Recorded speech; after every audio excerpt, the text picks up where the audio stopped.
So the first problem we have in our world, when I'm angry, let's say, or I'm jealous, or I'm depressed, automatically, and our scientific models reinforce this, and our psychological models reinforce it, we always assume it's the result of certain thing that happened, you know.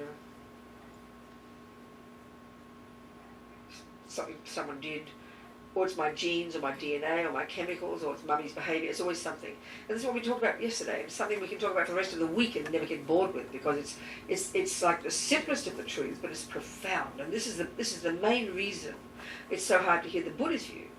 That the problem, yes, might be the lousy husband,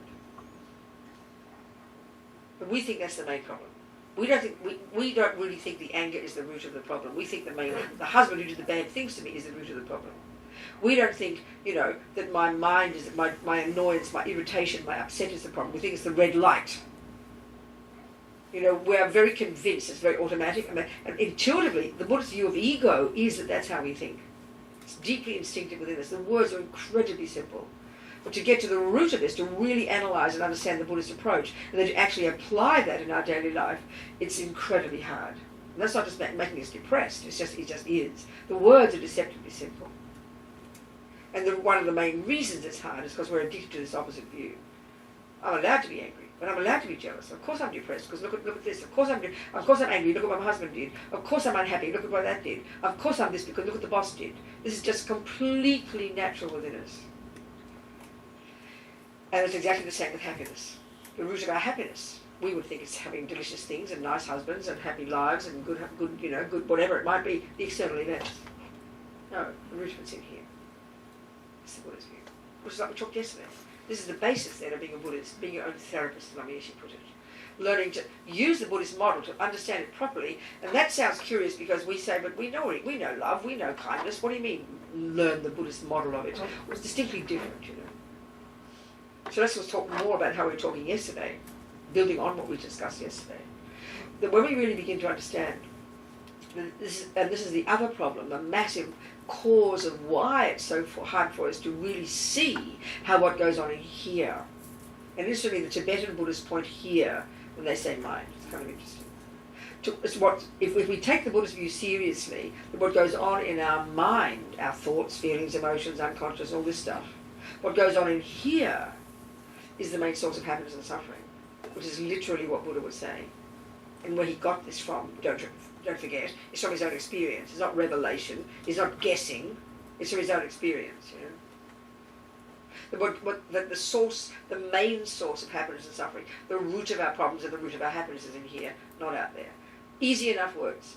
We've heard these things. We read books and you hear it go, yeah, you know, happiness inside, blah, blah, blah. We say it. But how to actually apply it, that's the part that's difficult. So this is what we have to understand.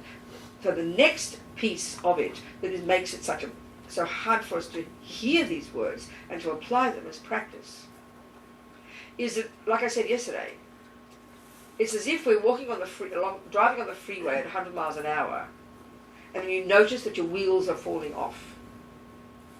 So we all understand that that's a little bit late to realise that your wheels are falling off. You know, the best you can do is really seriously is damage control. And we actually know that you don't hear about wheels falling off all the time, because we know we have maintenance. We know that we would never want that to happen. So we make sure we have methods that ensure that we don't even wait for the wheels to fall off, but we make sure that they never will fall off. This is what we understand when it comes to driving cars. This is what we usually understand when it even comes to our body. We don't wait till our teeth fall out to go to the dentist. We don't wait, I mean, sometimes we do. I mean, you understand, sometimes we do wait till we're 25 pounds overweight to do something about it because we're so attached to food. We recognise that. But in general, we do have maintenance. We understand. If you've got you don't wait till you're nearly dying from a headache before you take a pill. So we tend to understand that when you see the problems, before you see the problems, you make sure, what is it in medicine, they call it preventative. It's intelligent. Often it is only curative, but it's a bit late. But preventative, we get it when it comes to bodies. We absolutely get it when it comes to our houses and plumbing and electricity and gardening. Really, it seems almost corny to say what I'm saying. But genuinely and seriously, we don't understand this when it comes to our mind. Because that's not our model in our culture, you see. We only know we've got problems with our husband when the wheels are falling off, when you're about to kill him or he's killing you. And I'm not even being funny, it's sort of true. We only know we've got problems when the serious problem is vomiting to the surface. So what that means is we only notice when we've got the feelings. Feelings for us are massive, you know. That word's huge for us.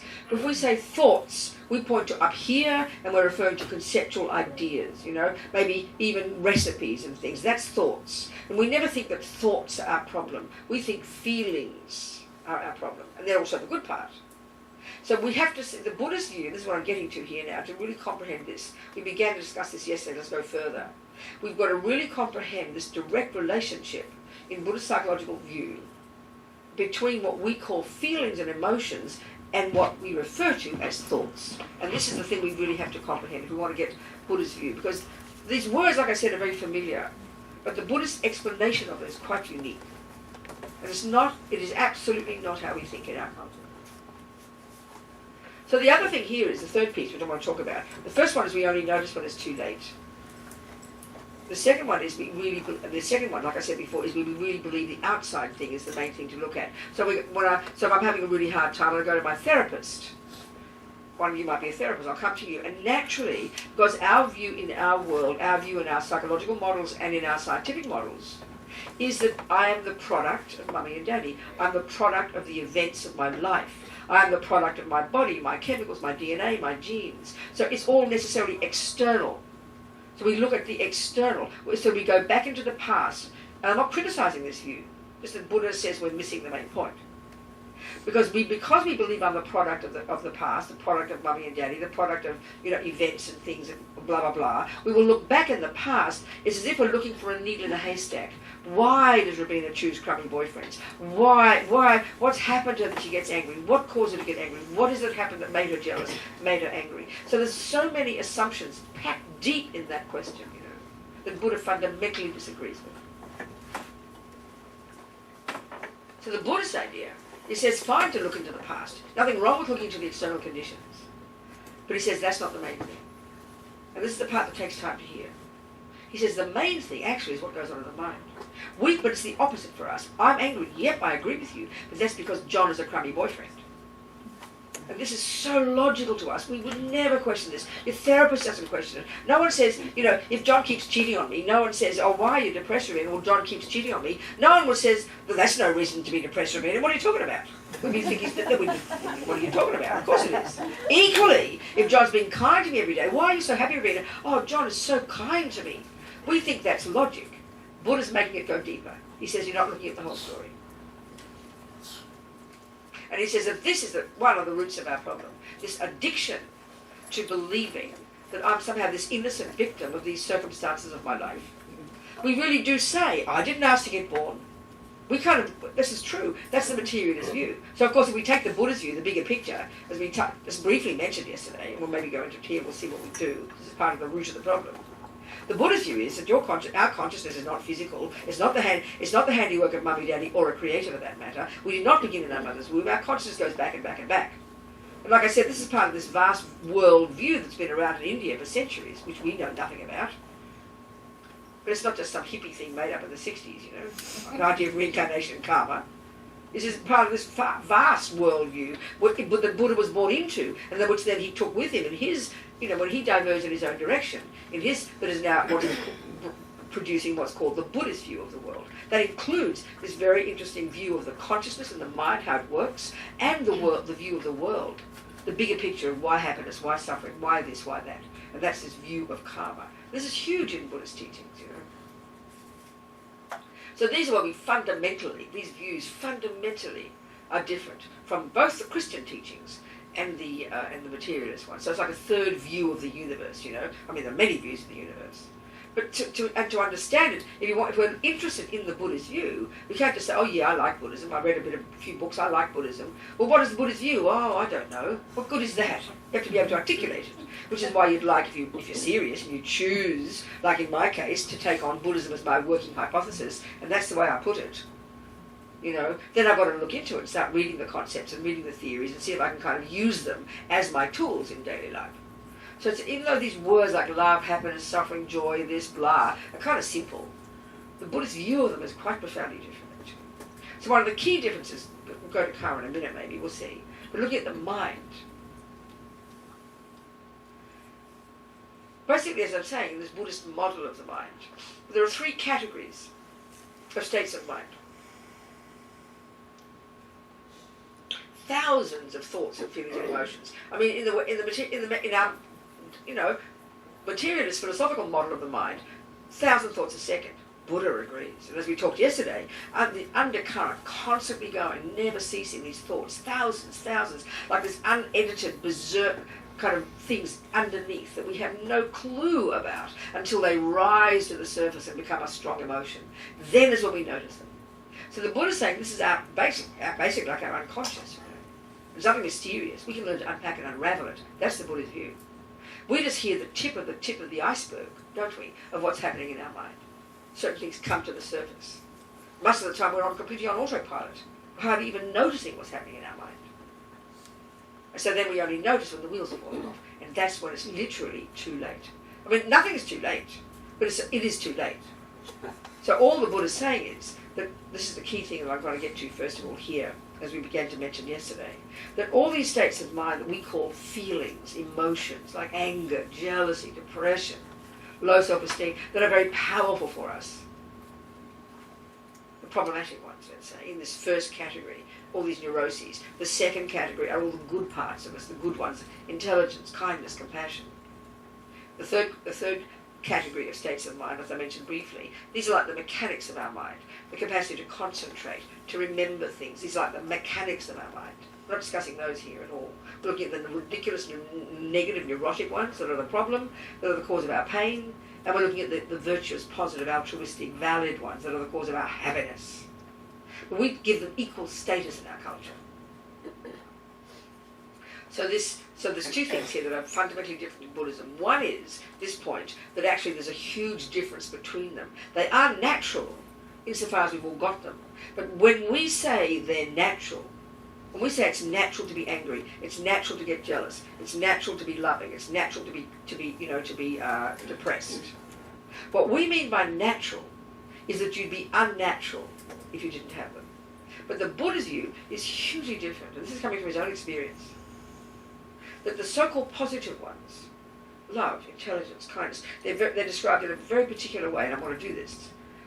And the basis for these, as well as the other ones, the neurotic ones, the fearful ones, the ridiculous ones, the emotional ones, the dramas, the ridiculous ones, they're expressed at the level of emotion, yes. But they're rooted in, they're based on being at a deeper level and a series of constant, elaborate, conceptual stories. So I think this is not, initially it seems weird to think that when a person is being angry, you see a person shouting, their voice loud, tears coming out their eyes wide, mouth, crazy words coming out the mouth, irrational, ridiculous words, shouting, yelling. You look at a kid who's angry. To say that that's a series of thoughts sounds like a joke, doesn't it? What do you mean thoughts? That'd be ridiculous. Look at that feeling, look at the emotion. But that's just the body expressing what's in the mind. So if you transcribe, put your tape recorder on, put your whatever it is, your MP3 on, and record that person, and then transcribe it later, and act with accurate full stops and exclamation marks and lots of dots, lots of irrational, there'll be masses of these crazy irrational sentences, won't there be? Do you understand? Won't there be? It's very simple, it's very obvious. You won't hear the shouting and yelling anymore, they've gone to sleep. But you've got the piece of paper, and what you write on your piece of paper is a bunch of words, and it's sort of obvious that words are expressions of thoughts. So once the shouting and yelling has calmed down, now you can do your analysis of all those thoughts, can't you? And you look at what you're going to see. Anybody with half a brain, by reading those words on that piece of paper, you'll go, wow, this person's angry. Because you'll recognise the thoughts. So the point I'm getting at, it's not meant to be a cute thought, it's profound, is that anger, that's just the tip of the iceberg, that's the expression, that's the wheels falling off. That's when the body is involved.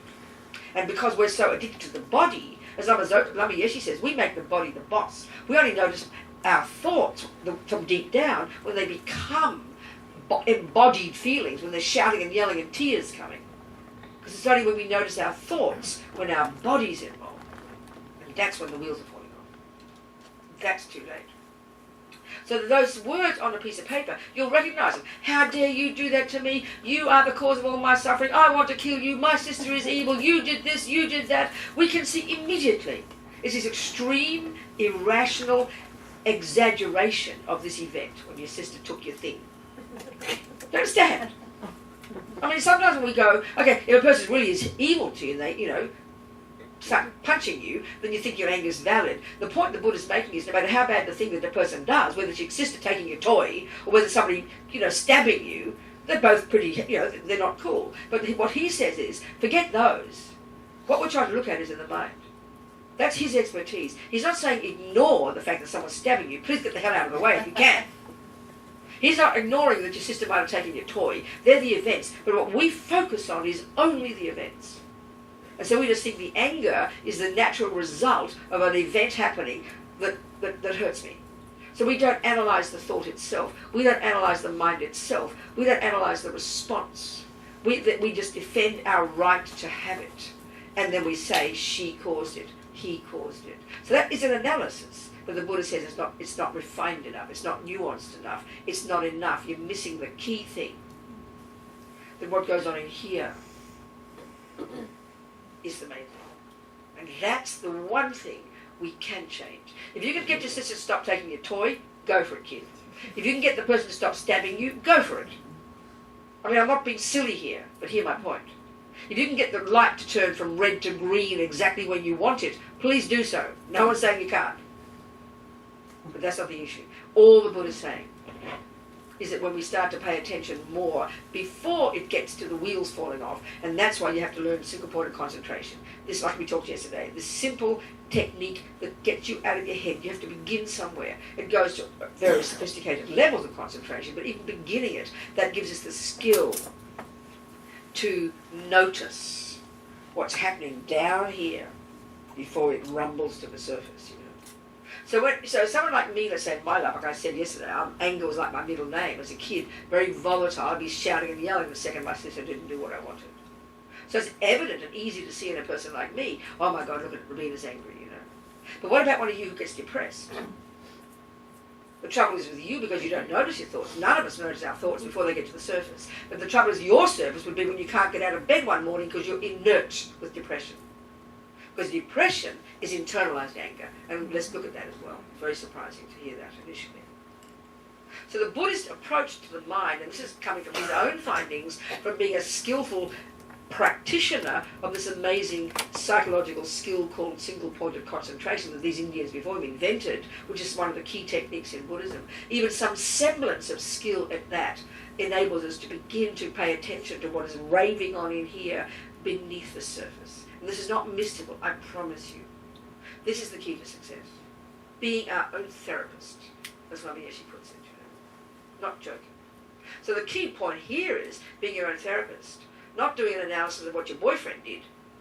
Not doing an analysis and trying to dig back, like I said, trying to find the straw that broke the camel's back, the thing that happened when you were a kid. That's not the analysis we're discussing here. And this is a bit shocking almost, because that's the analysis we're used to. What happened to me? Why am I like this? Look at what you've got to go back. It's fine to look in the past. But the Buddhist point is that we've got the skill. We need to use this concentration that gives us focus, that helps us step out of our head, that allows us to begin to listen to all these crazy thoughts.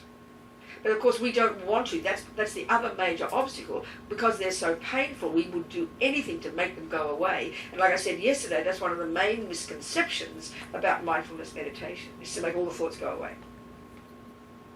Totally wrong. In the long term, when you get this powerful concentration, this technique's been around for thousands of years, and there are people right now in retreat seriously cultivating this amazing technique, and anybody can. When we've got that skill to some degree even, you're going deep into your own mind. You're able to step out of your own head, you're able to steady the mind, and you're able therefore to not just make all the thoughts go away. When you're more steady, the thoughts will be more calm. But the real skill is to learn to hear the thoughts more clearly at this deeper level. The ones that seem to be just raving on inarticulately below the surface, so-called unconscious. The more we're skillful with concentration, the more skillful we become at unpacking and unraveling all these berserk stories that we just can't hear right now. This is really the skill we have to learn. So then we have to and then not just want them all to go away, because that's just wishing, because you can't bear the pain. There's no benefit. We have to have the courage to want to hear the conceptual stories that inform what we call our emotions. Are we communicating here? Mm-hmm. This is not an easy job. You have to want to do it for a start, because the usual way we talk is, oh, we know we're this, but it's because of that. Or I am this, but it's not my fault. Or I did this because I'm too busy. I am this way because she said that. We just talk in this dualistic way all the time, instead of having this integrity. To not blame yourself. This is like a revelation. It's not blame, it's ownership. And all the Buddha's points, like we said yesterday, there's a saying, if you can change something, please change it. And in a sense, what if you can't? And that's 99% of our lives. We can see, all of us can see, we all want things to be a certain way. There's no question, every second of the day.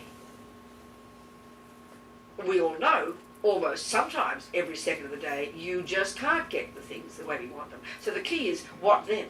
That's the point. That's the point when practice starts. That's the point. And that's what's tough.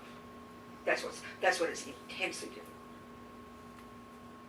So of course, understanding this process, which we get by hearing these casual words, we have to understand the Buddhist model, which includes understanding attachment and aversion. These cute words that sound so boring. We never use these in modern psychology. All these fancy terms we've made up over the last, 50, 100 years.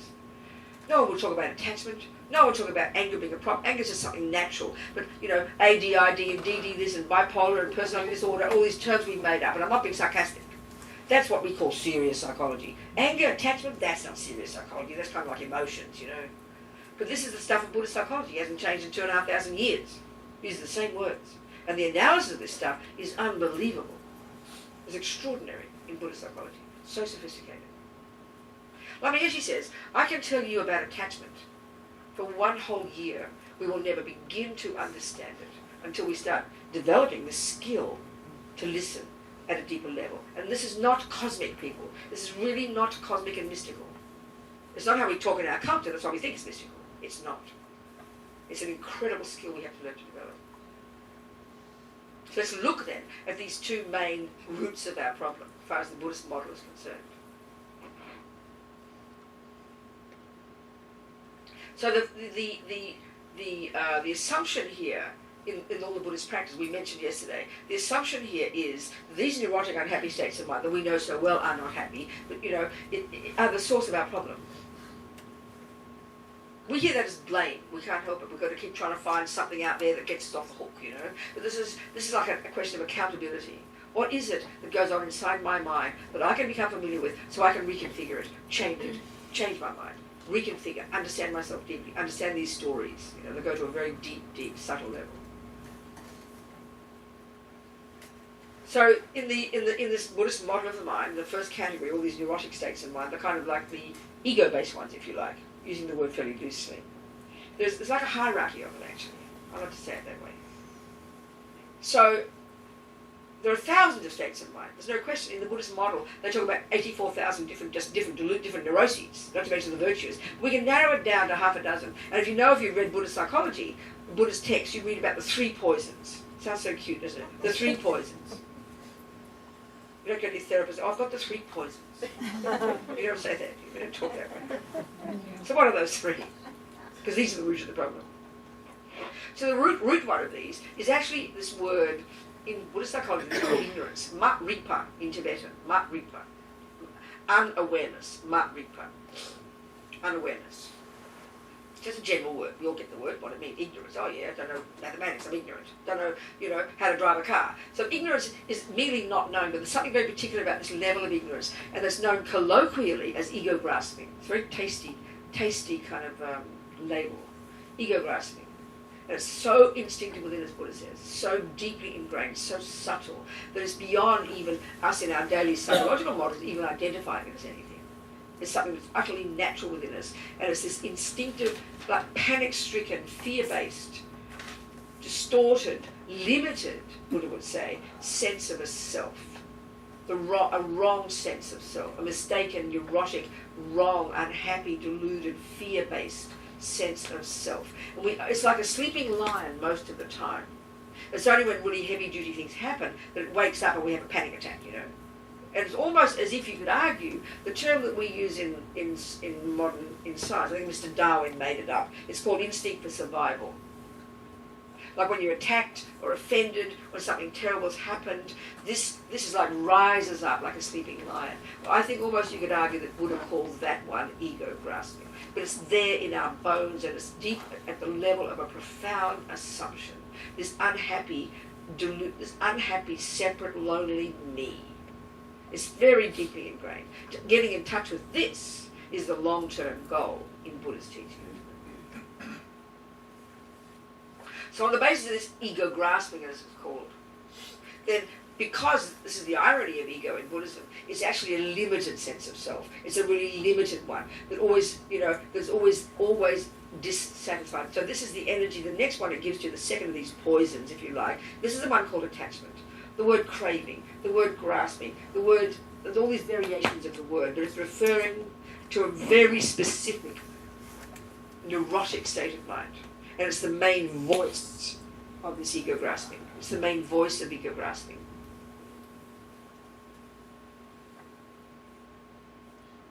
And what it's called, like I said, is attachment, but it's multifaceted.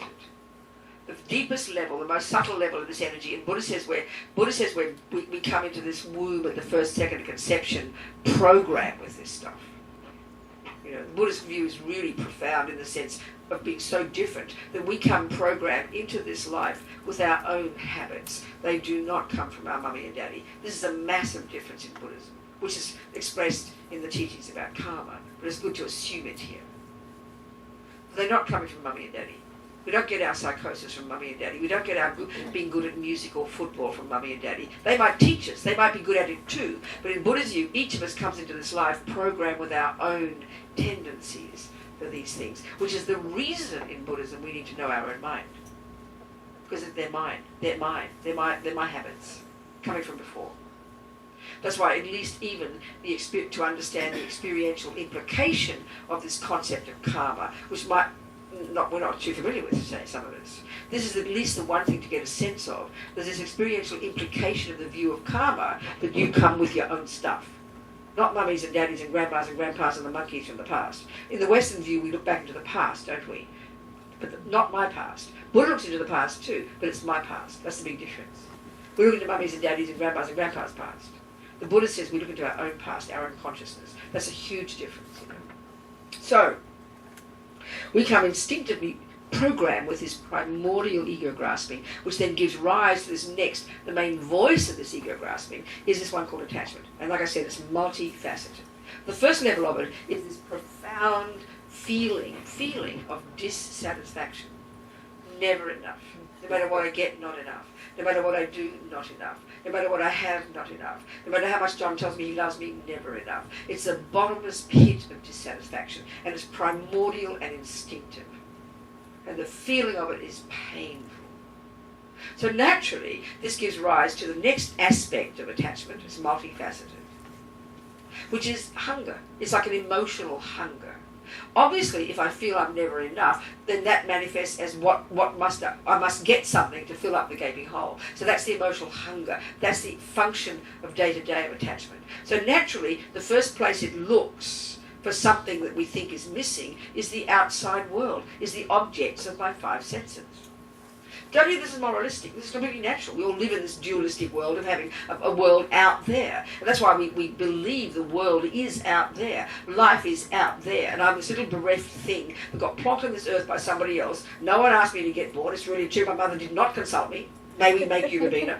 Nobody consulted me. I did not ask to get born. And I'm plonked on this earth. Is it not true? So you've got to fend your way somehow, So you've got this hunger for something. So depending on our tendencies, the hunger will go into food, into reading, into concepts, into bodies, into yours or someone else's, into clothes, into anything. Like I said yesterday, attachment is it's got limitless capacity to glom onto something.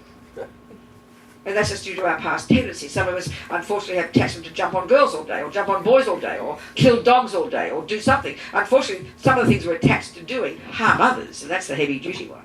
Most of the time, it's just attached to harming ourselves, you know. So this bottomless pit of emotional hunger is there all the time, like this motor that propels us, underneath everything else. So it's always searching for something out there, such that when we get it, it'll fill up the gaping hole.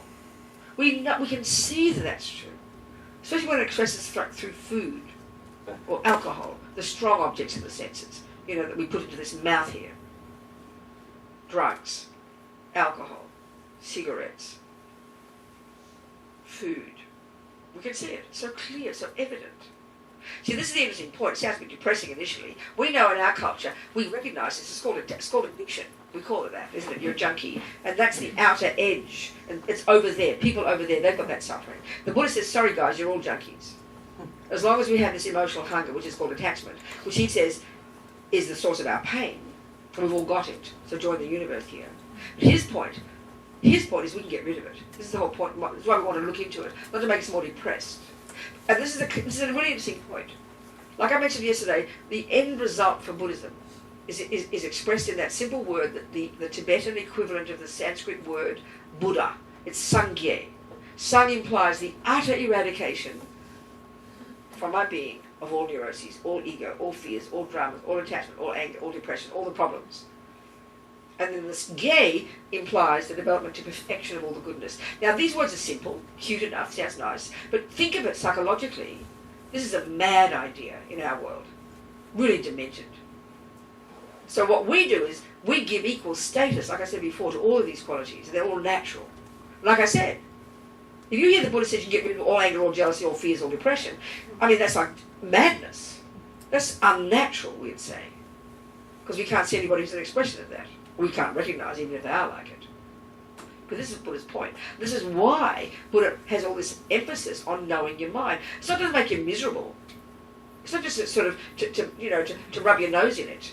So you can identify it, so you can change it. I mean, if it is at the core of your being, think about it. If it is natural, which means you could be unnatural if you didn't have it. If it is natural, then you'd learn to live with it. Why would you bother identifying it?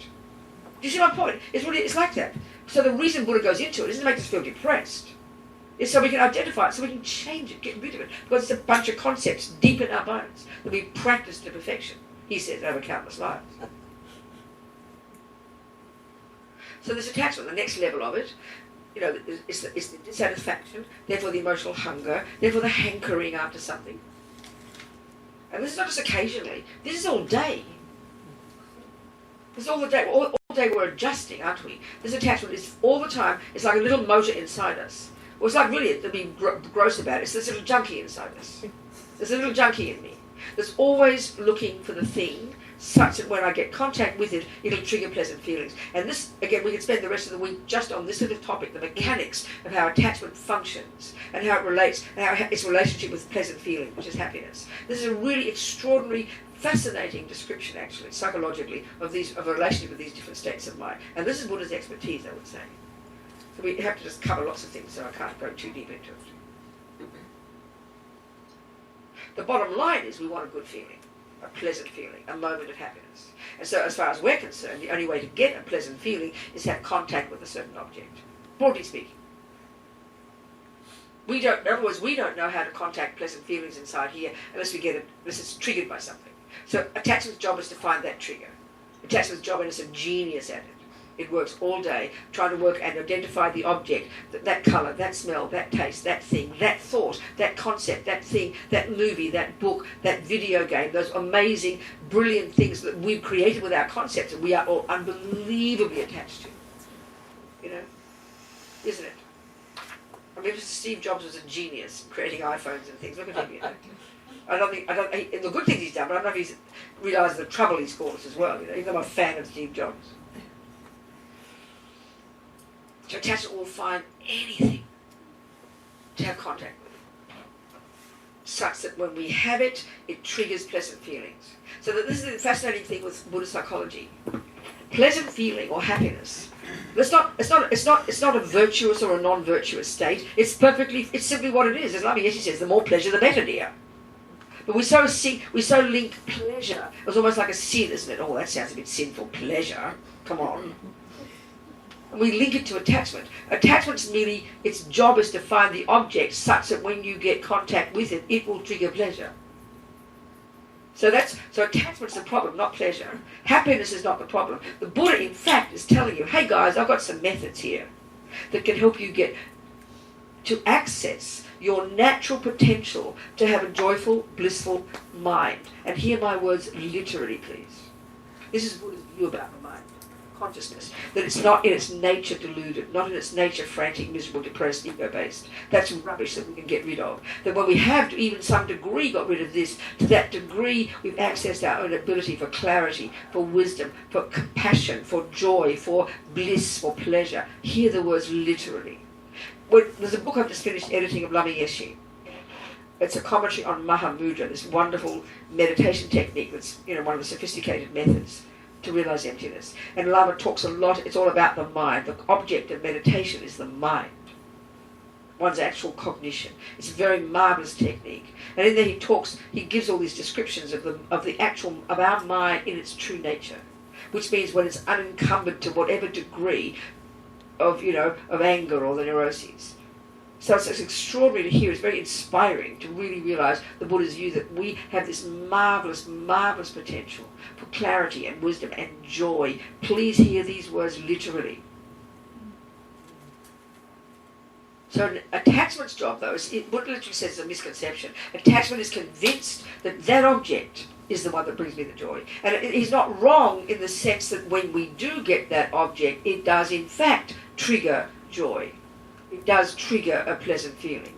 That video game, that chocolate cake, that delicious body, that lovely sound. It's true. When we have contact with an object of the senses, it does literally trigger a pleasant feeling. But the wrong, Buddha says it's the wrong analysis. He's not being moralistic.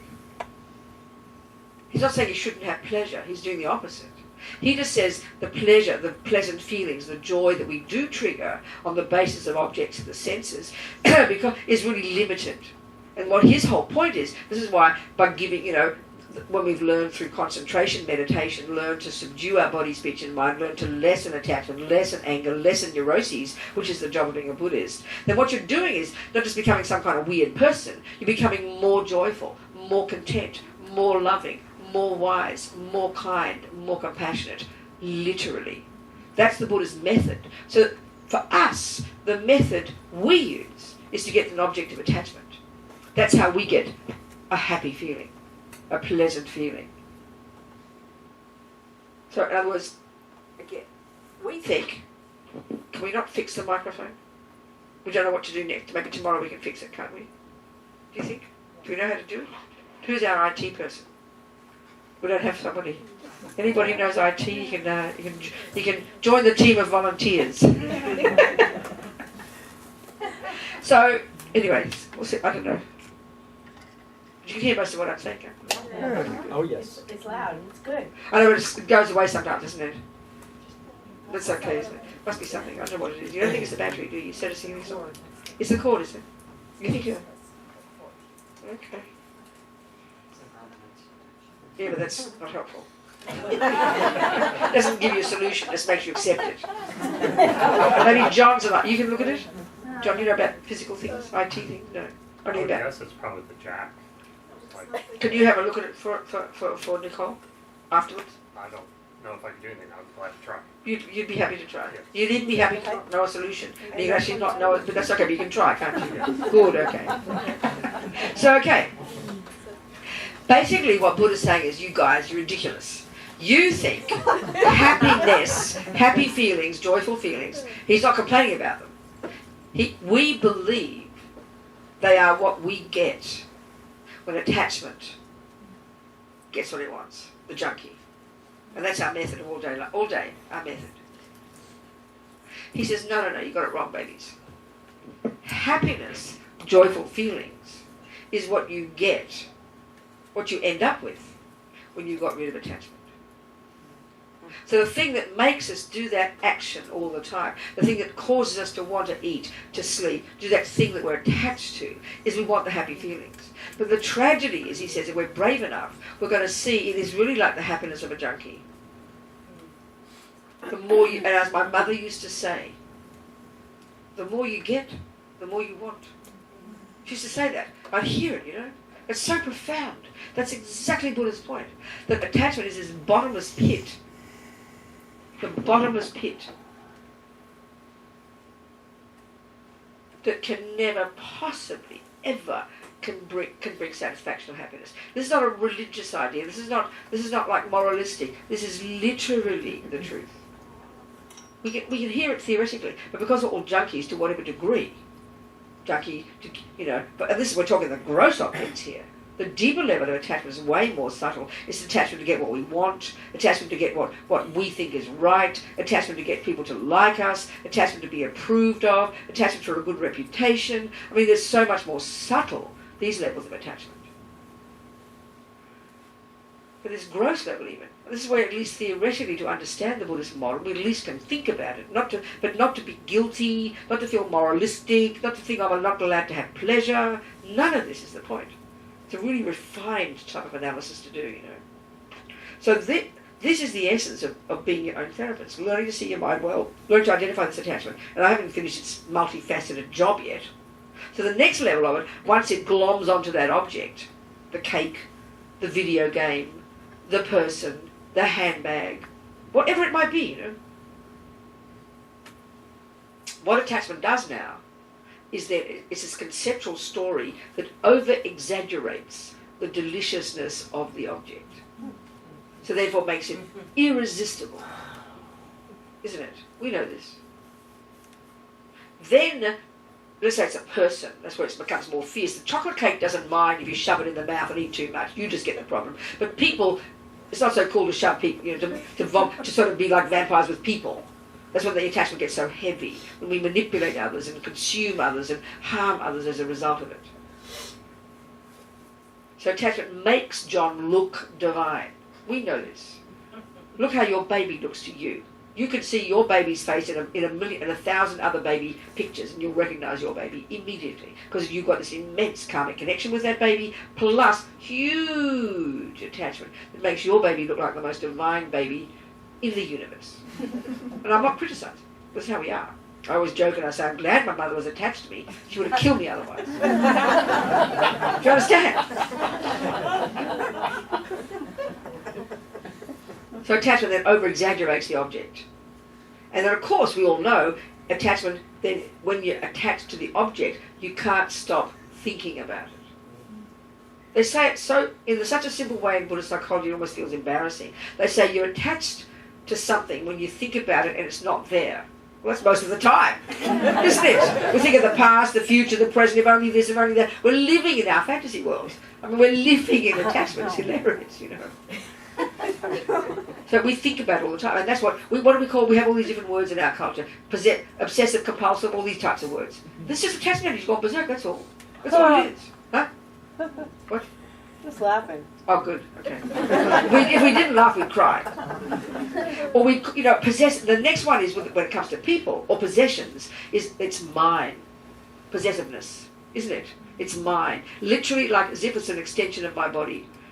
That's when it comes to, that's the final kind of result of attachment. So it's dissatisfaction, emotional hunger, the manipulating and the control freak, the manipulation and control freak to get it, then the getting of it, the exaggerating of it, and then the expectation, especially when it comes to people. The expectation that all my fantasies, my berserk uncontrolled expectations must be fulfilled by that person. That's when we put it onto people, when it becomes monstrous. Then possessiveness, and then most of the time it's manipulating. Attachment is control freak. If we love that phrase. That's the function of attachment, because it works in so many ways. You mightn't all be attached to food. Somebody else might be attached to the body. Lama Yeshe used to joke and say, "You people are so ridiculous. You can't work out whether you're more attached to the food or the shape of your body." So we're always arguing between the two, isn't it? You understand? It's very hilarious. So always it's working, and this is the tragedy about being dissatisfied. We all know We all know no matter what shape your body is, you're always going to find a problem. If you're obsessed with your body, if you're obsessed with something else, it's always going to be dissatisfied. No matter how clean the house is, you're dissatisfied. No matter how much your husband says he loves you, you're dissatisfied. It depends on the object for us. We're all different, you know. But attachment is literally a bottomless pit. Attachment is literally the junkie in us. And the more we get, the more it gets, the more it wants. This is the terrible, terrible tragedy. Because we're all locked up in it. And this is not being sarcastic, this is just the Buddha's view of what samsara means. Being caught up in this constant dissatisfaction and neediness and craving and manipulation, you know. But of course, if we, so what's the part of us that makes us happy at all? That's our kindness, intelligence, wish to help others, generosity, love, compassion, you name it. They're our saving grace. And you can see on this planet, the extent to which you can access any part of that part of yourself is the extent to which you're not a berserk person. I mean, you look at people who are really selfish, really manipulative, really lie or harm or brutalise. That's because their attachment's gone berserk and their anger is completely berserk and they can't access their kindness and their patience and their love and their clarity. So how fortunate we are that we can access that part of ourselves. That is our saving grace. And the Buddha's view is that first lot, that's the insane lot that are breaking our hearts and causing us to suffer and therefore cause us to harm others. And the other stuff, kindness and love and intelligence, they're the stuff that causes us to be happy, and that we can grow those to a limitless degree. So the job of being a Buddhist is to sort out the facts from the fiction, in other words, to learn to distinguish between the neuroses and the positive parts. And I mean, these words are simple, but we don't talk like that in our culture. It's so that in that sense it's very different. So that demands inner awareness. It's not an external thing. You don't map your mind. You don't map the brain to find this stuff. You could do that. That's what neuroscience do. We're not discussing the brain here. We're discussing your inner thoughts and feelings and emotions and unconscious and subconscious, which the Buddha says we can access and unpack and unravel and reconfigure to a degree of brilliance that we can't even imagine in our materialist model. It's an internal job necessarily. And it's not mystical. That's why you've got to have concentration. It demands clarity and precision and discipline. Are we communicating here?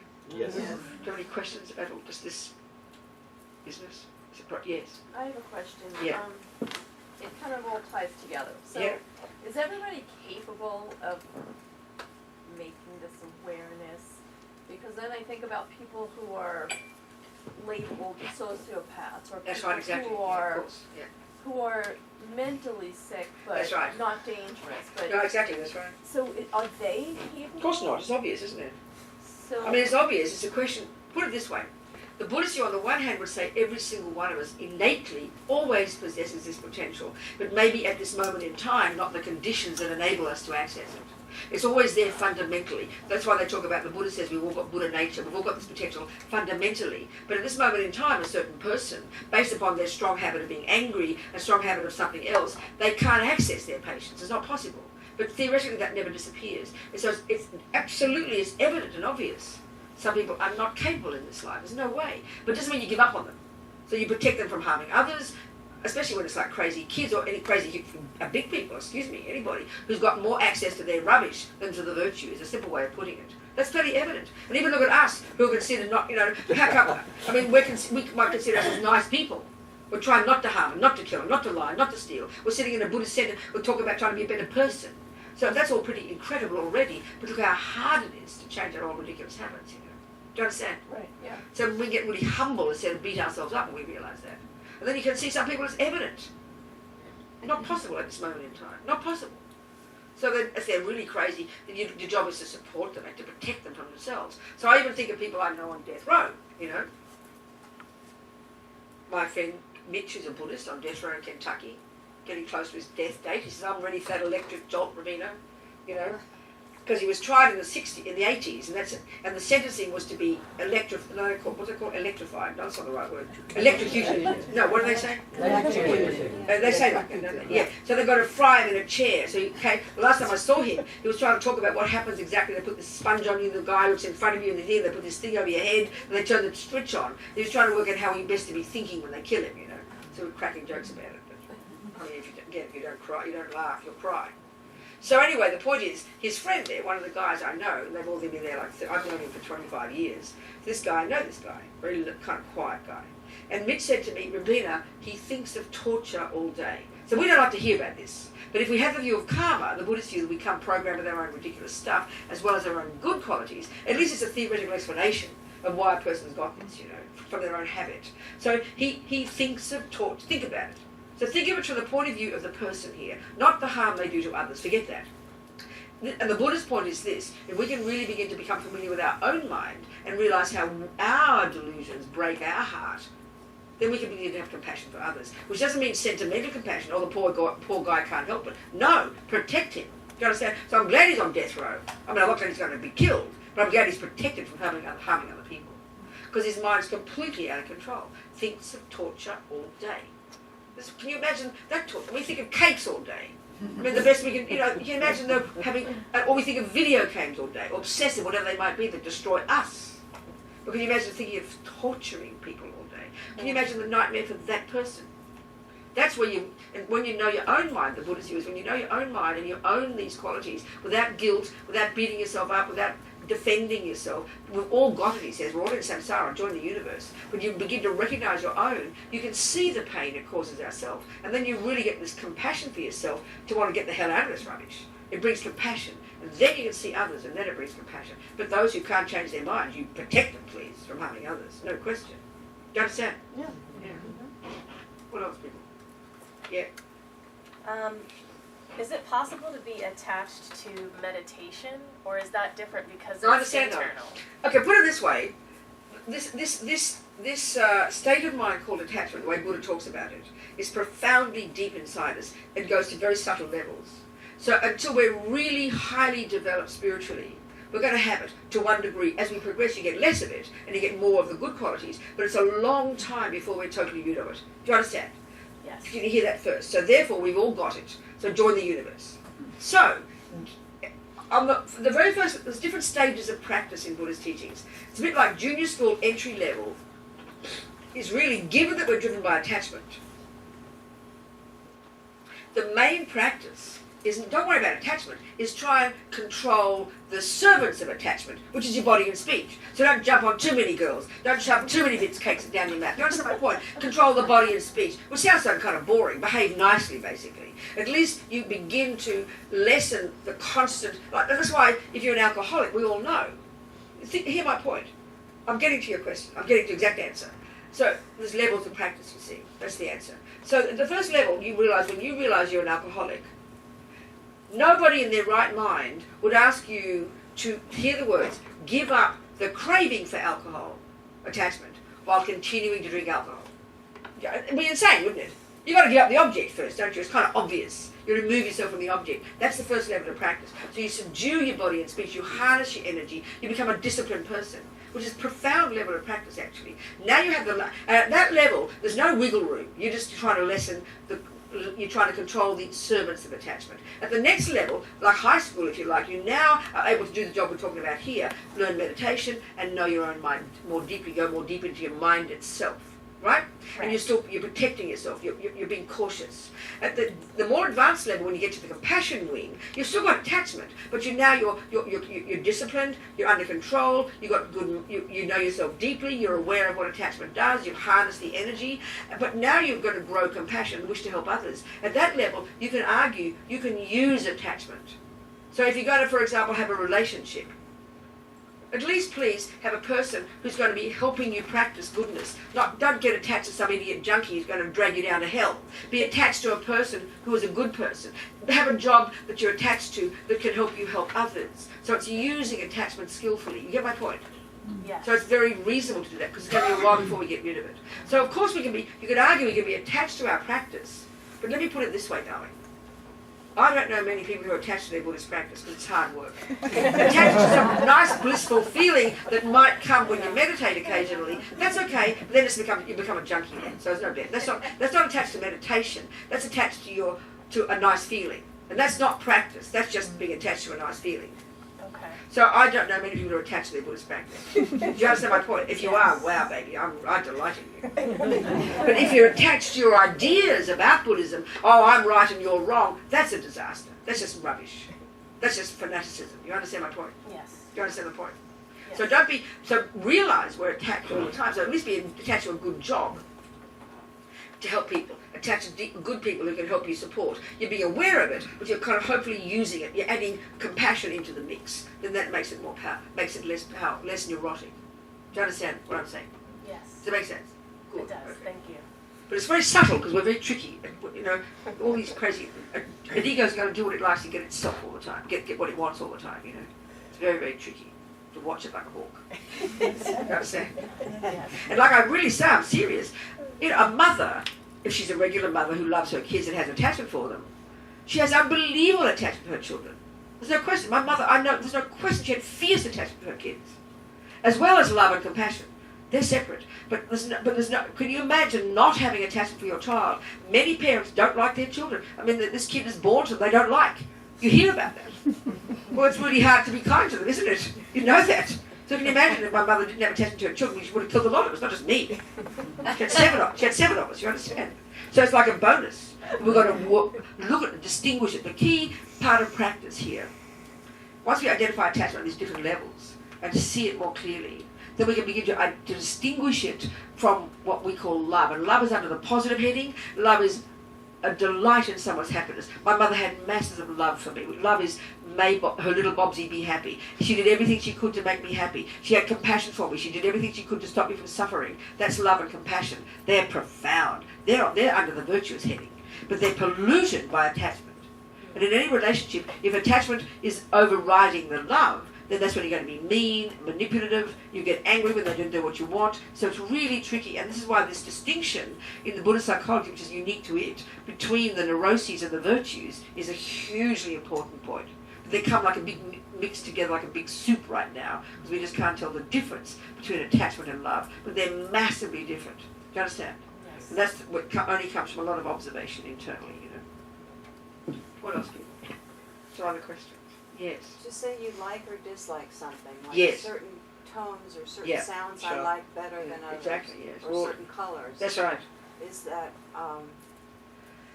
conditioning or? It's conditioning, and it's also, of course, it's attachment. Naturally, of course it is. So conditioning in the simple sense, yeah, that, you know, like in Australia, we prefer our Vegemite.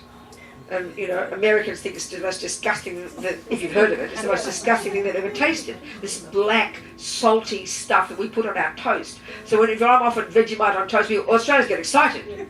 It's like you guys and your jelly and peanut butter or something, which we think is revolting. Or like Tibetans and their yak cheese. They love yak cheese. It's like eating a rock.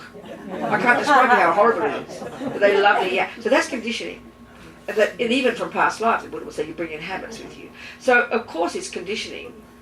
But naturally, because of it, when I put the Vegemite in my mouth, because of habit, and because attachment is also there, that then exaggerates Vegemite's deliciousness. So they're all there together, but attachment's the one that exaggerates it. And then you get upset if you don't get it. But if it's just merely preferring it and you're not worried, then that's not attachment, it's just the way, it's just conditioning, yeah. But we've got to distinguish it from attachment, though. Attachment, then get upset if I don't get my Vegemite. Do you understand? So it's both, actually. We're all like that. We've all got our own tastes, you know. Exactly, isn't it? What else, people? Something else? Yes. Yeah. How do you break your attachment to reputation? Get louder, darling. How do you break your attachment to Honey, reputation? this is the last one to go. They talk about, this is the deepest level of attachment. They talk about how the yogis in the mountains, who've given up everything, given up sex, drugs and rock and roll and the lot, but they're still thinking about what the people in the village are thinking about them. Do you understand? So it's the deepest one to go. And it's the hardest one to recognise. It's easy to say attachment to chocolate cake, attachment to sex and drugs and video games, but much harder to see this one because it's there every single second. And it's almost in the beginning we'll say, don't be ridiculous. I don't care what people think about us, but every millisecond this attachment, it's the closest to ego grasping actually, this attachment. And it's almost the very sense that I'm nothing unless someone else says I'm something. And you think about that. That's profound for all of us. In other words, and this sounds almost embarrassing, it sounds almost ridiculous, attachment to reputation, as they call it, is simply the neediness to be liked by people. You know, look, you go to a shop, a stranger, she doesn't answer you perfectly, we get upset. Do you understand? So it shows that this attachment for the Buddha is like this symptom of a really fragile, low self-esteem person. It's kind of ironic. So we're always needing other people to... It's almost as if It's almost as if we think we're nothing unless someone else thinks we're something. Even Barbara Streisand sang a song like that. Because that's how we think in our culture. We assume we come into this world as a half a person and have to be socialised into becoming a whole person. So it's very profound. And that's why in ordinary worldly psychology, the idea of a person labelled a Buddhist going off to the mountains for 3 years to be on their own to meditate, there's no way we can work that out. It just sounds like autistic or something. It just sounds peculiar. What the hell are they doing, you know? But the Buddha's point is we can learn to become this marvellous person within ourselves. Become less of attachment, less of the neuroses. So you literally become more fulfilled, like we love to say in our culture, I love it, you become who you really are. You become your own person. That's a beautiful statement. So with attachment, we're like a half a person. Even driving in the car on the freeway, a car behind you toots his horn. Well, they're not often in America. People don't want to kill you if they toot their horn. They get to the point of wanting to kill you before they toot their horn. But if somebody's too close to you, you get nervous. Why? Because even a stranger, they're indicating they don't like you. It freaks us out. Isn't it? Look at loneliness, people. This is very depressing to hear it. Look at loneliness. Think of what loneliness means. A person, because we have thoughts all the time, don't we? We have thoughts all the time. When we begin to look at these thoughts, we're going to see that much of the thinking we're doing is thinking about telling people things. We want to share things with people. And I'm not saying this is not a good thing. It's fantastic to have friends and to become a socialised, wonderful person by sharing with each other. It's amazing. But we're looking here at this unhappy neediness that assumes I'm nothing, that assumes my thoughts aren't valuable unless someone else hears them. I mean, we should be crying in compassion for ourselves. This is how we are. So the alternative to that isn't just to be selfish and not care about people. That's another extreme of self-centeredness. That's not the issue. It's more to look at how deep constantly it is that we're checking on what people are thinking about us. Every second, if you're living with other people, working with other people, in the traffic, in the shop, we're conscious of other people. As soon as you're in a restaurant and you oh, shh, don't talk so loud, people are looking. We don't want to, and we always call it not upsetting people. But actually it's mainly wishing they didn't like us, hoping that we're not upsetting them. Other way around. That they might not like us. So we're constantly hoping for good feedback from people and constantly distressed when we don't get it. This is attachment to reputation, and it's really subtle and really natural and really deep, and it takes time to heal it, you know. Because it really is astonishing. I've got no one to share my thoughts with. But you've got to ask yourself the question, what is it about my thoughts that aren't valid until you hear them? I mean, what makes... You see, the irony is, John's a half a person yearning for someone else to love him, and I'm a half a person yearning for someone to love me. We're both half a people. Then he gets happy when I love him, and I get happy when he loves me. But, I mean, it's bizarre. It's completely weird. You get my point? He's a lonely, needy person. I'm a lonely... Oh, we lonely, needy prop each other up, you know. Oh, my God. It is not healthy, I'm sorry. So, the key to the answer is... The more we've got concentration, the more we can pay attention, the more we can hear these thoughts, layer upon layer upon layer, ever more deep. This is the key to success. This is the key to our progress as a so-called Buddhist.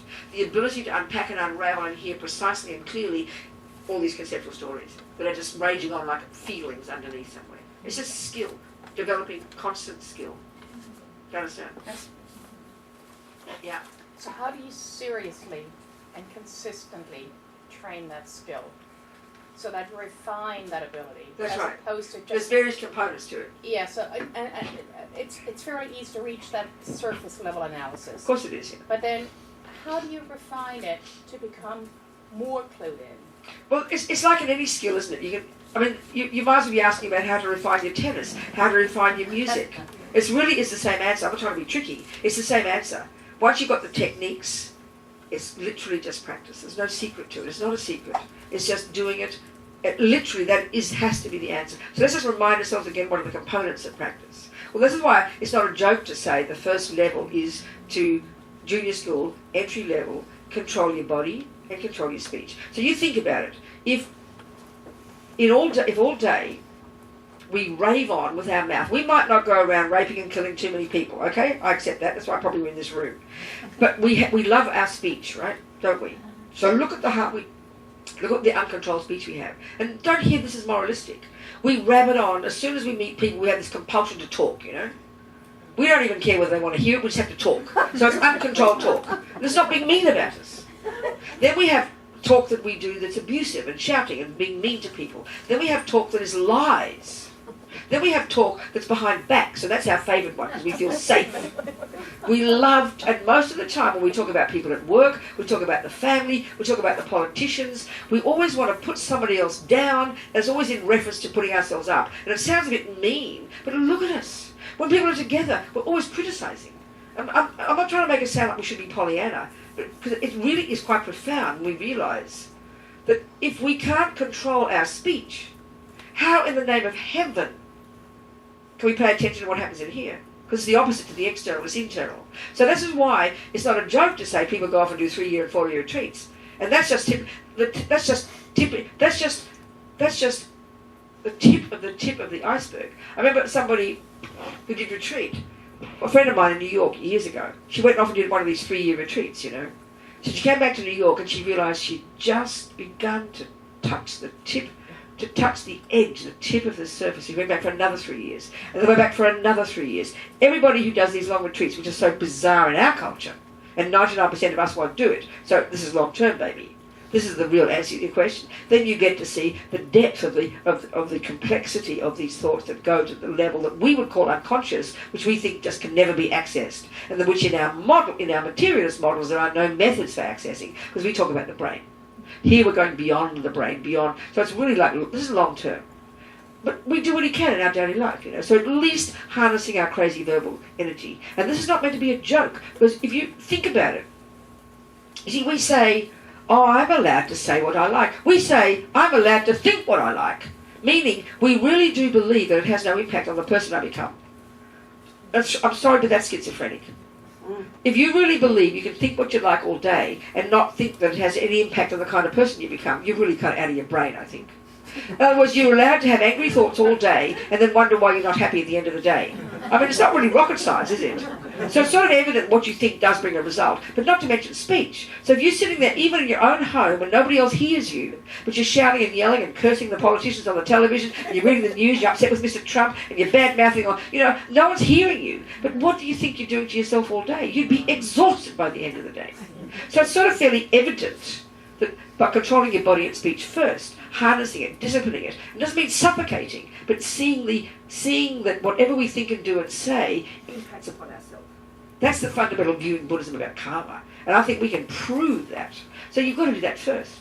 Then, now you can get to high school, where you get some, this is the next components, the two main components, single point of concentration, this skill we have to learn, and then and this is the real answer, to do it properly in the way Buddhists are talking, to understand by studying the Buddhist very specific model of the mind, which is everything I'm talking in this room, but really go into more detail, because it's a very unique presentation of the way these states of mind function. It's very sophisticated, I'd like to say. So you have to have that, because these are the tools you then use to do this job, one step at a time. That's it. Do you understand? And lots of other things to help you do it, to supportive practices, lots of kind of strengthening practices, other things we do, like other types of practices. But that's the essence of it. Do you understand? Yeah. What else? Yes. The single-pointed meditation. Yes. If I choose to, would it be okay to use mind as the object of meditation? The key to whatever you use as the object of your meditation is to have good teachings, to have good, reliable instructions from valid people. It sort of sounds like easy to do something, but this is really not that easy, and you have to know what you're doing. So having the mind as your object is a much more sophisticated object. So unless you have some semblance of the first level of practice, control your body, living in vows, doing lots of purification practices, and understand the Buddhist model, and you won't be able to do that. It won't help you. You've got to have real background. In fact, a friend of mine, a monk, who's one of our monks, I really wish you'd invite him here one day. He's Swiss, Venerable Robina. He is a serious meditator, like 30-something years, you know. And he told me that when I interviewed him in 95, about one of his 18-month retreats. And he was simply trying to get Singapore to concentration, you know. And he said there's no question that he felt he wouldn't have been qualified to even go to the mountains to do it. He was in our centre in Spain. Unless he'd had the years of practice, being a monk, living in vows, doing purification, studying and teaching the Dharma. That was the background that gave him the basis to even be able to go into his mind and know how to interpret what goes on. I mean, Lama Yeshe says in this Mahamudra book, where the object is the mind, he says many people so misunderstand and misrepresent meditation that ending up in a psychiatric hospital. And it's not a joke, because the mind is so powerful. What goes on in here is so powerful. Unless we have a deep understanding of how it functions, and because you've got to go real deep into the mind, it's pretty sophisticated, and you can't. If you haven't got a real stable practice and a real understanding of it, people can go crazy. And that's not trying to make us scared. Yeah. So to really know what you're doing is, of course it is, and it's the most powerful one. In Mahamudra and Dzogchen, that's what they use. Absolutely. I mean, Lama Yeshe's book is beautiful. It's coming out in October. It's Wisdom. Mahamudra, it's called. How to Discover Our True Nature. That's what it's called. It's a wonderful book. What else, Pete? What else? Anything else? Yes. So I have 4 daughters, and they're adults now. Oh, wow. And well you know, done. I observed while they were growing up that they all had these unique personalities. That's it's interesting, isn't it? Yeah, from the time they were 1. There you go. And I said, you know, I'm not doing anything to bring on this one's there you go. aggression. There you go. And I'm not bringing this one who's fleeing all the time. There you go, there you go, that's right. Right? And now what you're saying is making Got karma, sense. yeah, you're born with your own stuff. That's it. To the table. That's the one. That's the Buddhist view. So even if we don't understand, I mean, for me, even as a hypothesis, this is pretty profound.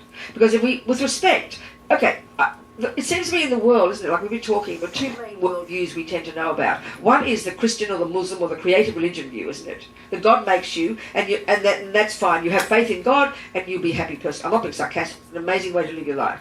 The other one is the materialist one. And as we all know in our materialist scientific view, we're still trying to find the answers. And there is no explanation. That's why even with one of those latest killers, you know, the one in, I mentioned yesterday, I think.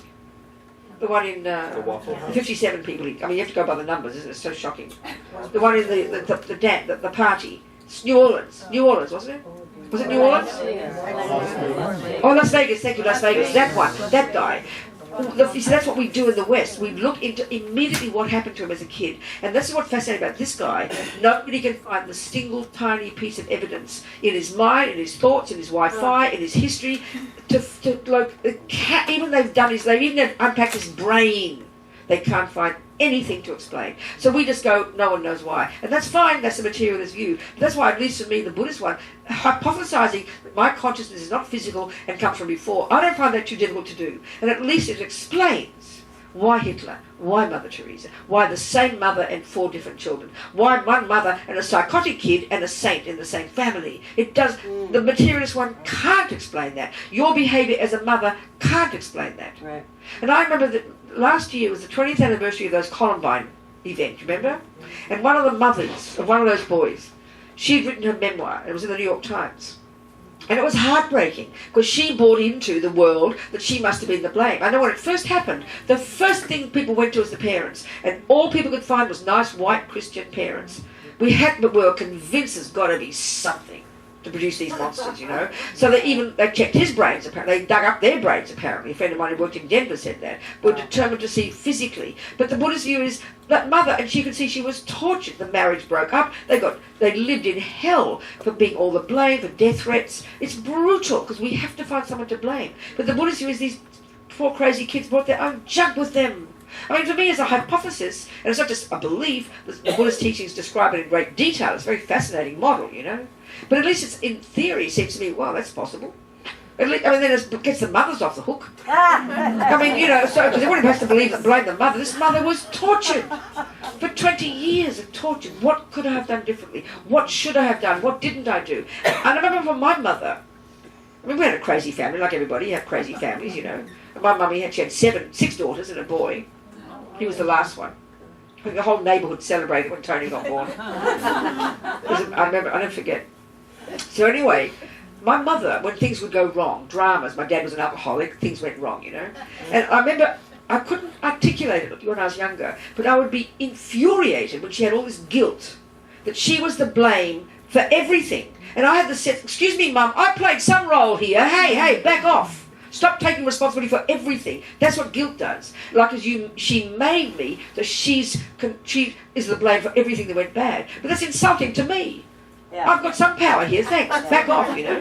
Do you understand my point? So if you have that view of karma, well, I've got a friend who's a Buddhist, and she's got a kid who really is quite a suffering kid, quite demented, quite delusional, very manipulative, really seriously, mentally not so happy, you know. But this mother, she really accepts that it's this child's mind. She's done everything she can, but she doesn't have all that guilt and like she's the blame and made this bad baby, you know. So I looked at them just curious. There you go. No, it's fascinating, isn't it? It really is. And that's healthy, darling. It's really healthy. Yeah. Because for me, you think about the mother and the father. You're like, for the Buddhist you're merely catalysts. You hop into bed, you know. You provided the egg and the sperm. And the kid comes running at the first second of conception. So you can't blame your mum. She just had sex. Do you know what I'm saying? And in a way, the Buddhist view is, like your daughter came running. I'm not trying to be too personal here, but this is how it works. The second you have the egg and sperm come together, that's when the consciousness goes there. And from the past death, not more than a few weeks, they run like a magnet, boom, into your little egg and sperm, you know. So it's like you're three people in this party, not just you two. That's why, she's got as much role in it as you and her, your husband and her. Three of you, you know. Wow. So then she's playing her role. She's due to past karma. She's had a relationship with you, with the father, and you all come together again. And then clearly, often if it's a baby, your job is to repay the karmic debt of their kindness to you in the past by being a nice mummy, you know. Sure. This kind of attitude. It's very interesting. Yeah, very. So you're just there to kind of to provide, you're like a gardener to help them be nourished and then let them go and do that. Right. It's such a healthy attitude. It just seemed that way. That's right. There you go. You're very wise. Yeah. What else, people? 25 tonight. Yes. Sweetheart. What's your name again? Brian, darling. Talk to me. Venerable Robina, how do we balance controlling our speech while trying to express ourselves in an honest way? That's a really good point, Brian. It's a minefield. So let me try and do a summary of the approach, okay? I find this very helpful. It's not easy to do, but hear my point, okay? This is the ideal scenario. There's this nice, I like this analogy, which I mentioned not today, but yesterday. The whole of this Buddhist path from A to Z, I talked about junior school and high school, and then even the compassion is like university. Another way of presenting that is that a bird needs two wings, they say. Wisdom and compassion. So really the point is the compassion wing. But the wisdom wing is what we've been talking about so far. Knowing yourself well, having concentration, knowing your mind, putting yourself together, becoming this marvellous person. Then you're qualified to go to the compassion wing. So in a sense, the wisdom wing is for your benefit. The compassion wing is for the sake of others. Do you understand my point? So the answer to your question could be this. From that perspective, there's only two reasons to ever talk. One is the wisdom side, which is to help you express more clearly what you're thinking and feeling. And the ideal would be not just to want to abuse somebody for 10 minutes, but to try and sort yourself out, which means learn for you to distinguish between the facts and the fiction and your own mind. So that implies the person you're talking to has to want to listen to you. That's from your perspective, to help yourself. Now, the other reason to talk is for the sake of the person who's listening to you. So you either say something that's useful for them to hear, or it's useful to help you sort yourself out. And it could be sort of both sometimes, depending on the relationship. So part of the problem is when we have a relationship and we're trying to express ourselves, why we have so much anguish doing it is because of this attachment to be heard by others, which is attachment to being seen and liked. So because our own lack of self-respect, our own lack of contentment, and then I don't think that you love me enough, then I'm going to be frantic to get you to hear how I feel. And what I really need you to, what I'm wanting you to do, ideally, and that's helpful sometimes. I hear you, Robina. You're saying to me, I hear you. We know we need that desperately. But look, let's say you've got a problem too, and I can't hear you and you can't hear me, so we go crazy. So if we can have less of the craving to get you to approve of my thoughts, and that's why maybe it's fine to talk to each other, but sometimes it's best to have a person who's not the person in the relationship. So I can sort out my own stuff. And then what I do say is more valid and more powerful. And this is part, I think, is our attachment to be seen and heard that is making the mess, and that's why we can never communicate. Because if you're needing me to hear you and I'm frantically needing to hear, and I even know that with my mother, I'd be screaming at her sometimes. You're not hearing me, I'd say. So I really was yearning for her approval, which I wasn't giving myself. I know this is easy to say these things. So the thing is, the key thing about speaking, the person listening has to want to listen for a start. We often pay attention to that. So the person has to want to hear you. Either they want to hear you to help yourself, or they need your advice. But if they can't hear you, what's the point of talking? You're just talking to the air. And that's often we just can't see that because we're so full of our own neediness. I mean, this is where the compassion one can get very tricky. You're not talking about compassion, you're more talking about a person trying to understand you, right? Or what? Which one are you talking about? Both understanding myself. You're trying to understanding myself how you're thinking and feeling. and be able to express it. Is it about the other? So this expressing, is it about the other person, or is it you? Is it mostly that one? About maybe about. I think it's like you're saying how sometimes we're received by how I'm received or not received. What a person's, yeah. So this is where it's very tricky, because if it's sensitive and we're needy and we're not getting what we think we need, it's very hard for the other person to hear that. You've got to be very brave to really open yourself up, don't you? So you've got to be wise to know when the time is to talk even. But sometimes we're so desperate to talk, we try to bully the person into trying to hear it, and then it doesn't work. The other one is, the other time that is very tricky, and I know you're not discussing this one, but this is a very typical one in our lives. Let's say I've got an alcoholic brother. Let's just say. He's not an alcoholic, in fact, but let's just say. Then, so there's two things. There is the neurotic, ridiculous states of mind, especially my attachment, and then there's my compassion. So I do have compassion for him, there's no question. But what I don't see is that my compassion is polluted for my neediness for things to be the way I want. Because attachment really is this junkie that wants things the way I want them. Attachment can only bear nice things. Attachment can't stand problems. Are you hearing this? So I don't realise that my neediness for things to be, my life to be lovely, how dare he be an alcoholic and mess up my life? You understand what I'm saying? We don't see this, but it's very tricky. So then my wish to help him is polluted by my manipulation to try and wish to make him better. So it make me feel better. But it's very tricky to see this. It's very hard to see this. And this is typical of mummies, our mummies, sticking their nose in our business where it doesn't belong. So this is where we often do stick our nose in where it doesn't belong. We lie to ourselves and think, oh, it's because we love him. We do love him, but he's not ready for our advice. And then we try to bully him, thinking we're being kind to him, but we're not. And he's not. Even the one here is.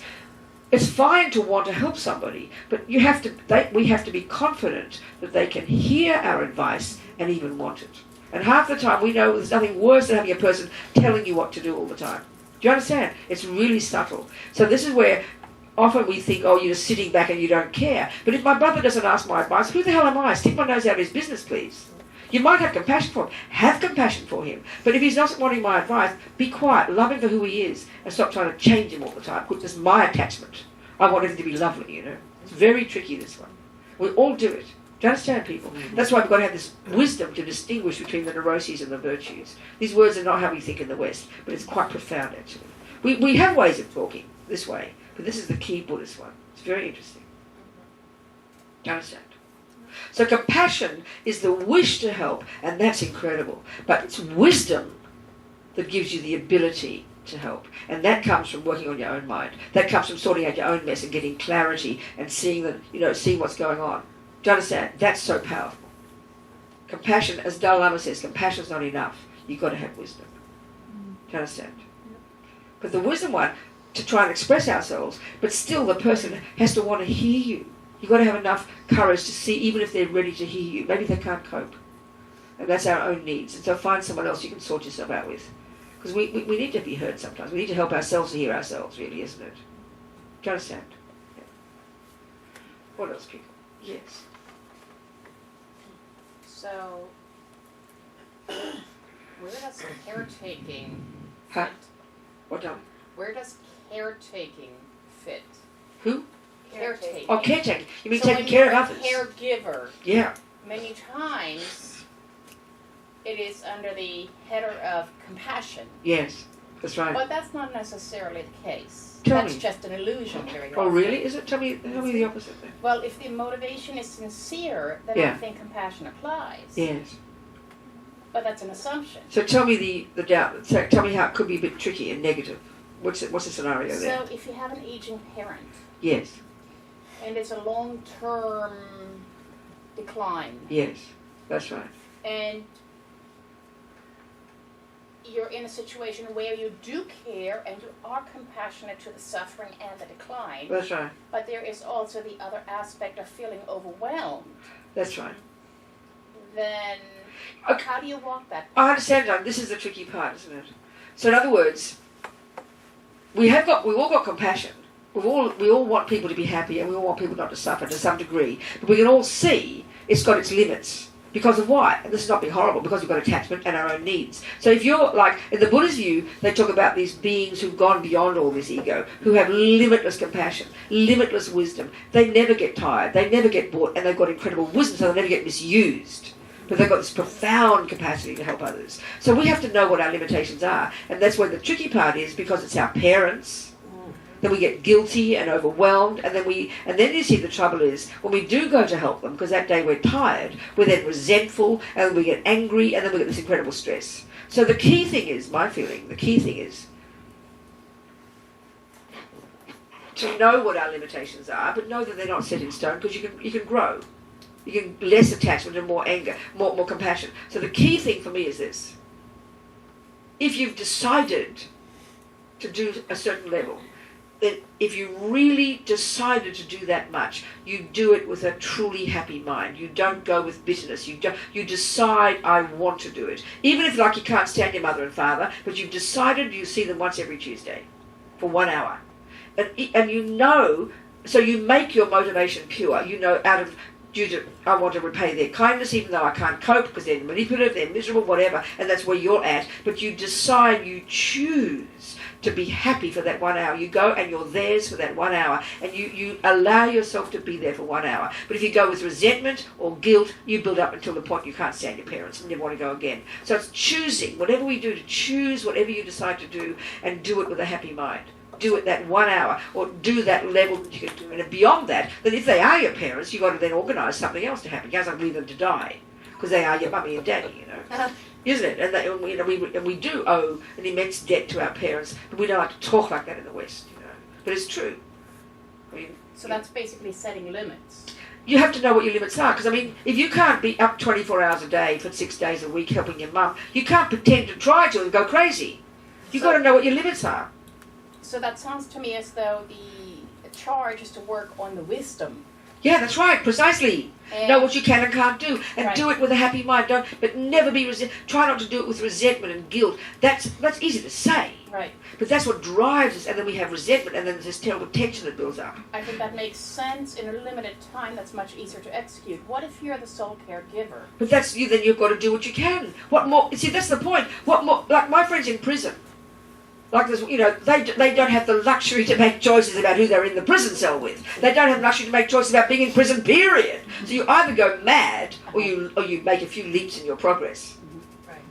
But whatever you do, it's not easy. But if you haven't got the money to do anything else, and you have no other person to rely upon, it's not an easy solution. But all we can do is do what we can and attempt to have a happy mind. And we all know life gets very fraught. So my friend in prison, there's one guy, I like telling this story actually, before we finish and go home. So I admire my friends in prison, you know. The very first people I had touch with in prison was Mexican gangsters. Well, ex-gangsters. Obviously, gangsters wouldn't write to us, but those who'd been Mexican. They were Mexican, but were gangsters. I mean, sorry. They are Mexican, and they were gangsters, okay? So the very first one who wrote, and then a few others wrote after that, and by the first year I had like 40 people writing. They wrote to the magazine, Mandela magazine, and then I answered, and and all these just people. I mean, I joke and say the first time I met Mexicans was that they're in prison, you know, all in California, gangsters. So anyway, one of these guys, called Richie, he was a friend of the first one who wrote, and he told me he was really laid back, but when he gets angry, he gets very angry, you know. So, and he always told me he'd been in gangs all his life, which is these Mexican, you know, these gangs all wear tattoos, and they, blah, blah, blah, they, you know, whatever, these crazy gangs. So there he is in prison, life sentence, won't get out. And he likes Buddhist practices, and he wrote, and I went to see him one time in one of these top security prisons with glass between us and the phone, you know. So there it was, covered in his tattoos. And they talk about their tattoos, they say it's all prison art, Robina. They make their own needles, they make their own ink, they write their own fonts, they do all the art themselves, whatever. This is years ago, this is 25 years ago, 23 years ago. So Richie, I said to him, he covered in tats, you know, his tears and his name, gang name, all that stuff, that's how they have. I said, how's your anger, Richie? And he kind of under his tattoos. And he said, Robina, I have to confess, I had a fight with my cellie this morning. Cellie is what they call a cellmate in California. Because, see, they're in their cells. I'll tell you another story after this one. The same guy, I'm telling you. So he had his cellie. He's no choice, the cellie of these crazy guys, you know. So he said, I had a fight with my cellie, and I put his head down the toilet. But then he said, in innocence, he said, Robina, I took it out again. So, you know, I really rejoiced. And then he said he had the guy thrown out and he did his Tara meditation. He did his meditation. So I thought, well, that's practice. He didn't kill a fourth person, you know. I said, I really rejoiced. But you wouldn't have seen a Buddhist practitioner. You would have seen a maniac having a fight. But I thought, well, that's progress. But my point is, years later, I still know him, he writes, still. And he told me about how he's his maniac. He is a maniac, but he really works on his mind. It's incredible. So his cellmate, this old guy who's got Alzheimer's. You know, so he cleans his shit. He cuts his toenails. He chews his food and puts it in his gummy mouth. Oh. Now, if that's not unbelievable compassion and kindness, excuse me, and he lives with this old dude, he has no choice. Oh, please, would you mind taking this guy out of my cell? I'm too busy. No such luxury. So sometimes when you're forced, you know, when you're up against the wall, you find parts of yourself where you, and that's what I admire my friends in prison, living in these nightmarish dumps where they're treated like animals. We have no privacy, nothing, and the better part of them is like incredible. We would go mad if we're in that situation overnight. So it just really gives me courage. Do you understand? But the point is, no matter how bad the situation, always know that it's your mind, and we might be amazed by what we can do with it. Whereas we feel that the situation is so intractable, and then we end up becoming like a nightmare, and then life is a disaster. So in other words, for me, my approach with my friends is how they are. Being in prison is bad enough, but why be miserable as well? So we have that power, and often it's surprising what we can do when we have no choice. That's life sometimes. We know that. Do you understand? That's my answer. But having such clarity, such wisdom, doing what you can to protect yourself, to get yourself to be fed and well and have a sleep within whatever you can do. It's not, I mean, we all know life brings incredible choices to us. And there's no benefit in going crazy. And then thinking we're allowed to be berserk because this is not fair. That kind of victim thing is really, and they're easily, my friends in prison, especially if they've been wrongly accused. I mean, people go crazy, you know. So it's profound what we can do if we're brave enough, isn't it? I think we can go home now. Don't you think, Peggy? Time to finish, darling? Okay, good. Oh, come on, sweetheart. We're attached. Are you going to Colombia? Oh, I'll be there soon. I'll be there in this week, the next 2.5 weeks in Laguna Beach, and then I'll be in Colombia for 2 weeks. Oh, okay. Are you going to Bogota? Bogota, yeah. And another couple of places, I forget. Barranquilla. And oh, you saw? Okay, there you go. I'll be in those 3 places for 2 weeks. I've been following you. Oh, you have? Good, darling. Or maybe I'll see you in Colombia. I like Colombia. They're nice people in Colombia. Thank you. Okay, you people, thank you so much. If there's any food... Oh, I'm sorry, I have 2 advertisements. 2 advertisements. Please forgive me. One is there's a postcard out there. Did you bring the postcards? You put them out there? No, that's right, yes. And you put the poster up and the DVDs? Yes. The CDs? Yes. Well, this is like... Okay, the first one is this a postcard, me with an elephant. You'll see me with an elephant. And it's about this pilgrimage we've done since 2001 in October every year. And it goes, we start in Kathmandu and go to the holy places of India where the Buddha went. And people just adore it, I tell you. It's like nearly 3 weeks. People absolutely love it every year. People bond, and people have special experiences, special dreams. You go to the places where the Buddha went. And people just, I can't describe it. And I'm never bored. It's like my 15th, you know. I'm never bored by it. So I can't believe it. And it raises money for our prison project, $500 a head. And it's such a special experience. So the postcards are out there. So before you die, maybe you can go to these places of India and Nepal. And it's a great way to go with a group of people. And we have such a good time, as well as do nice things as well in each place, you know. And the other advertisement was a CD out there called Devotion. Okay, it's me singing. Basically, long story short, my mother was a classical singer, and she taught me music. When all my sisters would go to the football, I could stay home and do singing. So she had these great hopes that I'd become a classical singer. She really thought I was talented. But of course, I went to London in '68 and became a hippie instead. So so I'm so happy since 1968. My mother's dead already. But then somebody recently came to a teaching in Sydney and said when I sang the prayers, she recognised a trained voice. She said. So we worked together for a couple of years on this CD, and it's really like the medieval music, like a cappella. No instruments. And we did multiple voices of mine in different parts. It's like a big choir of Robinas, basically. There's a bunch of Tibetan prayers and a bunch of mantras. It's basically me singing. But I'm now like a bass baritone. I can't sing high, so she did the high notes. I couldn't do the high notes. So that's to raise money for my Book Trust, and then 30% stays for the centre shop. I forgot to tell you about it. Okay. It's $13, but actually it says the digital, you can get digital for $8. The CD itself is $13, but you can go online and get it for $8 on your iPod, on your iPad, whatever. Okay, that's my advertisements. Thank you, people. Now I'll say my prayer to finish our little dedication. And it's really these two prayers. The second one is just making the aspiration that compassion grow and grow in the hearts of all. And the first prayer is, we call it a dedication. And it's really just saying, okay, we've been here for a couple of hours nearly, As many thoughts as we've had is as many seeds we've planted. None of this has gone astray. That's the Buddha's view. So we think, may we nourish these seeds from this moment forward with our effort, with our practice, never giving up, developing our amazing potential for our sake and the sake of others. Thinking like that. Kewajin Yududak Lama Sangye Drugyurne Drowa Chikyang Malupa De Sala Gopasho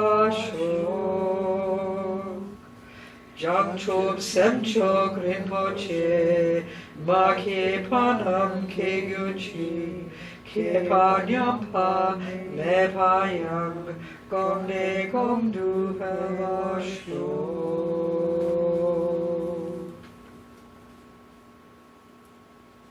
Okay. Thanks everybody very much. Thank you. Okay. See you, some of you tomorrow or whatever. A few more days together we have here.